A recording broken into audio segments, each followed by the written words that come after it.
Bayonetta 2. What? All right, Yeah. we're going to do the usual, okay? It's graphics, sound, and gameplay here on GameSlean, all right? Graphics, 1080p, 60 frames per second.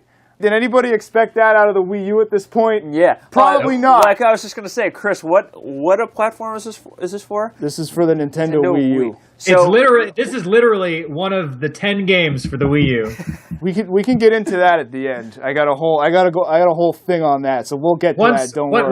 Once Smash Brothers comes out, the Wii U will have 11 games. Considering our stance and what we've said about the Wii U and Nintendo in general for the past year, right? Okay, so let's not get hung up on that though. All right. So all right, graphics. Yeah. I mean, you can tell. Just look at what's going on here. The artists at Platinum Games, man, they have got things figured out. This is insane. Now, some of the stuff, they actually reused a little bit of stuff from the first game, which is okay. I mean, it's noticeable, but it's not a huge deal. And I think, you know, if they're going to spend that much time on the original game, I mean, it is helpful to reuse some stuff. And it makes sense because some of the stuff is like locations and just other things. And it's worked into the plot, so that's cool. That's okay. But there's just tons of attention to detail in this game. Everything looks stunning. I can't say enough good things about the graphics. The graphics in this game are friggin' awesome, and I was impressed. This was the first game I took for a spin on the Wii U, and you know, absolutely no complaints. The graphics are damn near perfect. Moving on to the sound, same thing. Everything is grade A with the sound.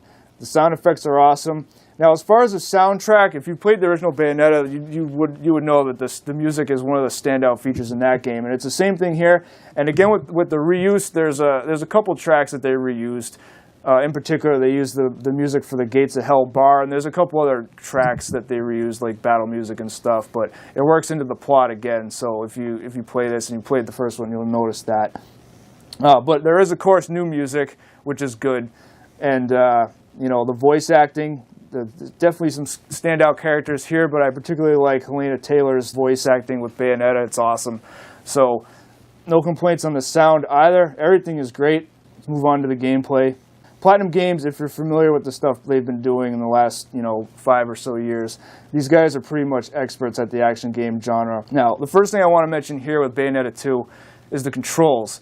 All right, the controls are absolutely spot on. I played it with the Pro Controller. So I think for this, you got to forget about the Wii U gamepad or the Wii Wiimote or any of that. Yeah, I can only see that making that way more clunky. Yeah, I mean, just having taken it out of the box and like your hands are spaced apart.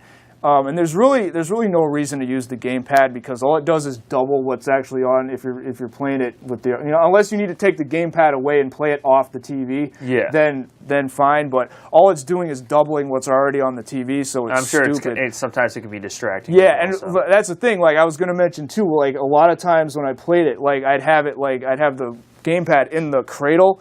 Yeah. And so you can see like of course it's not going to look the same, but like you can just see like how it looks crappy on the gamepad when it's like right if you have it near the TV. So that to me was worse. You just got to ignore it or put the gamepad where you can't see it. But yeah, stick with the Pro Controller because that's going to let you pull off your combos and do everything else better with the buttons laid out correctly. So another thing I want to mention on that though is that actually it's tricky because the face buttons have the same names as the 360 pad. So you got your A, B, X, and Y, right? But they're not in the same place.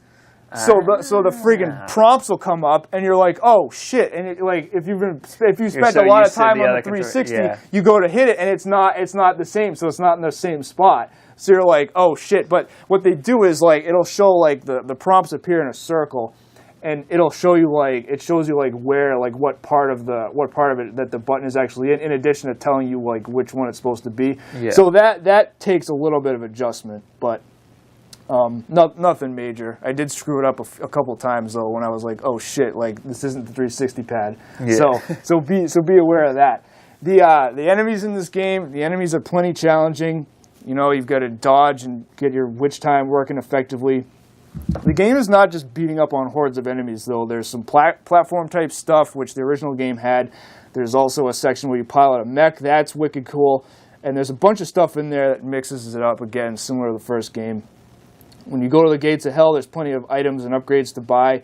Now there's a new tag climax mode which actually lets you play in co-op, so you can take this thing on the Nintendo Network and play co-op with a friend, and that's helpful too if you want to just get in there and grind some Halos and then have some money built up so you can get some items.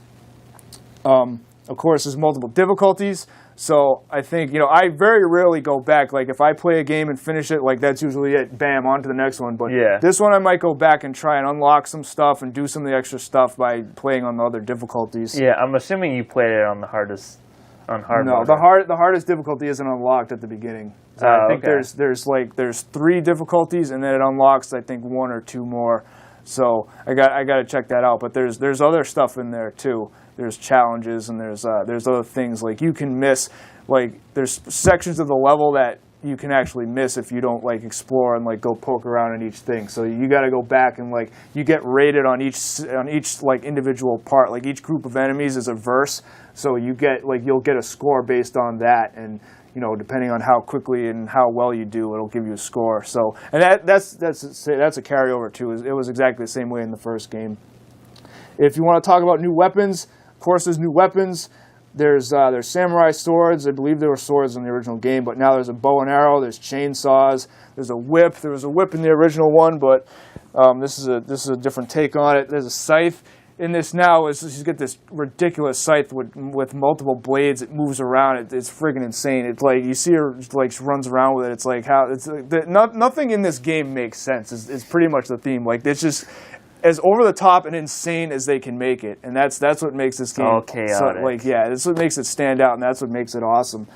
And of course, there's a flamethrower weapon too. So there might be a couple I'm missing too. There might be some unlocks and other stuff. So.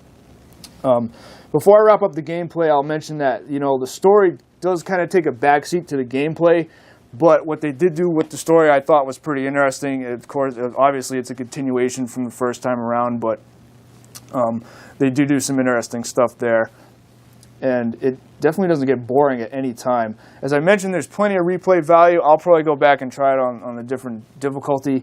And, honestly, I can't say enough good things about this game. This was the type of thing, it doesn't happen often, but when they announced this, like, it's the type of thing where it's like, I knew it was going to be awesome, and then they released it, and it's like, bam, everything I hoped this game would be, they totally delivered on, and, that's pretty much it. As opposed to these other games where they hype it up, and they try and get you, hooked, and then it comes out and it sucks. Definitely not the case here. So I think that'll sum it up. The only thing left to do is put the friggin' score. You mean put your score because nobody else played anything. Well, it's the GameSlean score. All right. Big surprise. All right. What is it? It's a buy. Freaking buy. All right. Let me ask you: is this a system seller? Yes. If you let me get into the rest of my thing here. Yeah. All right? So problem here being is you would have to purchase a Wii U, which nobody in their right mind would do. Tough shit. Go get it then. It's time to step the F up, Nintendo fans. This is the thing, all right? The Wii U hasn't been selling that good. Now's the time to go get it. To play one game, everybody's gonna buy a system. Then Too bad. If you don't, you lose. All right, 9s and 10s from all the major review outlets. Yeah. It's time to buy this game right freaking now. If you don't have a Wii U, go out and buy one. You get both the original Bayonetta and Bayonetta 2 with this game. Bayonetta 2 is worth the price by itself. Like I said, there's tons of replay value. Wait a minute. Did you say if you buy this, you get Bayonetta 1 as well? Yeah, they redid it. So you get both of them. So there's no excuse. That's actually a pretty sweet deal. So there's no, it wasn't on a Nintendo platform the first time around, and I don't know what's going on. No, it comes with both of them. You didn't know that? No. I'm pretty sure they communicated that. Even though it's scoring very highly, I am kind of sad because this is probably the last one of these we're going to see. I don't know. There was an odd interview where I think it's on the bonus features for the European version of the game, or it's on some bonus thing. Kamiya was saying that he wants to do a game where Gene is a school teacher or something. So if you follow him on Twitter, he's a pretty epic troll. So I don't know if that's going to pan out. To wrap up, I totally recommend this game. Bayonetta 2 kicks ass. This is probably going to be my game of the year. We'll see.